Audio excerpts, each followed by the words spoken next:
नक्सल प्रभावित क्षेत्रों में बदलाव की बात की जाए तो झारखंड सरकार की आत्मसमर्पण एवं पुनर्वास नीति ने कई भटके हुए कदमों को फिर से समाज की मुख्य धारा से जोड़ने का प्रयास किया है। आज हम जानेंगे कि आखिर ये आत्मसमर्पण नीति क्या है और इसका पुनर्वास पैकेज कैसे नक्सलियों को नया जीवन देता है।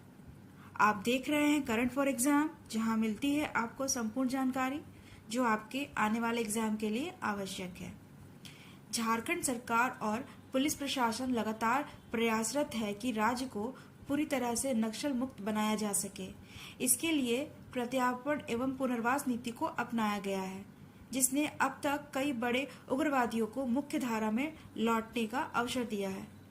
इस नीति का असर साफ देखा जा सकता है कि भाकपा, माओवादी और अन्य प्रतिबंधित संगठनों के कई इनामी कमांडर एवं दस्ता सदस्य आत्मसमर्पण कर चुके हैं।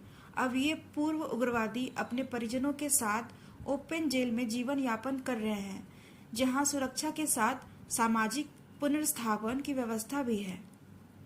पश्चिमी सिंहभूम में सक्रिय नक्सलियों से सरकार द्वारा अपील की जाती है कि वे हिंसा छोड़ विकास के रास्ते पे चले और राज्य के विकास में भागीदार बने।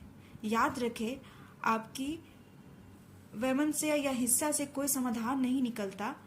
झारखंड सरकार की आत्मसमर्पण नीति एक सुनहरा अवसर देती है। तो चलिए बात करते हैं आत्मसमर्पण नीति की प्रमुख विशेषताओं के बारे में। प्रारंभिक पुनर्वास अनुदान को 2 वर्गों में रखा गया है, श्रेणी ए और श्रेणी बी। श्रेणी ए में 6 लाख रुपए, जिसमें 2 लाख रुपए तत्काल भुगतान होगा और शेष 4 लाख रुपए 2 किस्तों में होगी। श्रेणी बी में भी 3 लाख रुपए, जिसमें 1 लाख रुपए तुरंत भुगतान होगा और बाकी के 2 लाख 2 किस्तों में दिए जाएंगे। आवास के तौर पे 4 डिसमिल जमीन गृह निर्माण के लिए दिया जाएगा। साथ ही व्यवसायिक परीक्षण भी दिया जाएगा। 6,000 रुपए प्रति माह की वृत्ति के साथ 1 वर्ष तक की ट्रेनिंग भी दी जाएगी। सरकारी अस्पतालों में उग्रवादी व उनके परिवार को निःशुल्क चिकित्सा सेवा दी जाएगी।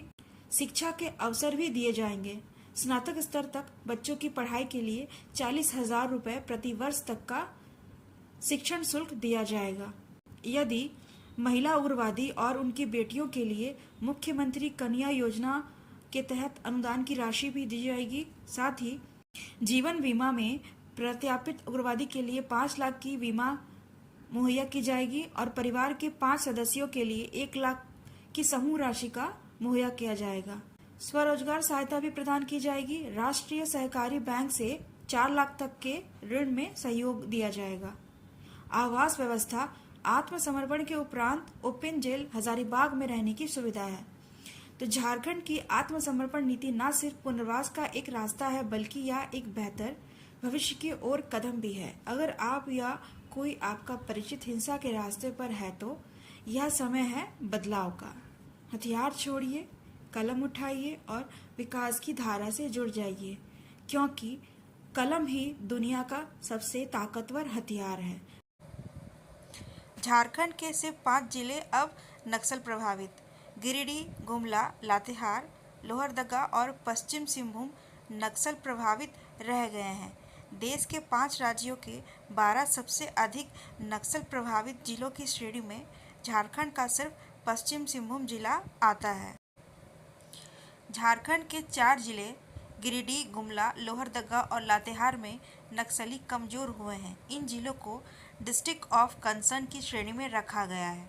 सरायकेला, खरसावां, चतरा, खूंटी, रांची, बोकारो और गढ़वा वैसे जिले हैं जो अब नक्सलियों के प्रभाव में नहीं हैं। यह दोबारा नक्सली ना पनपे, इसका विशेष ध्यान रखा जा रहा है। अगर आपको यह जानकारी उपयोगी लगी हो तो वीडियो को लाइक करें, शेयर करें और चैनल करंट फॉर एग्जाम को सब्सक्राइब करना ना भूलें, क्योंकि हम लाते हैं वो जानकारियाँ जो आपके भविष्य को बदल सकती है। मिलते हैं अगले वीडियो में, तब तक के लिए जय हिंद।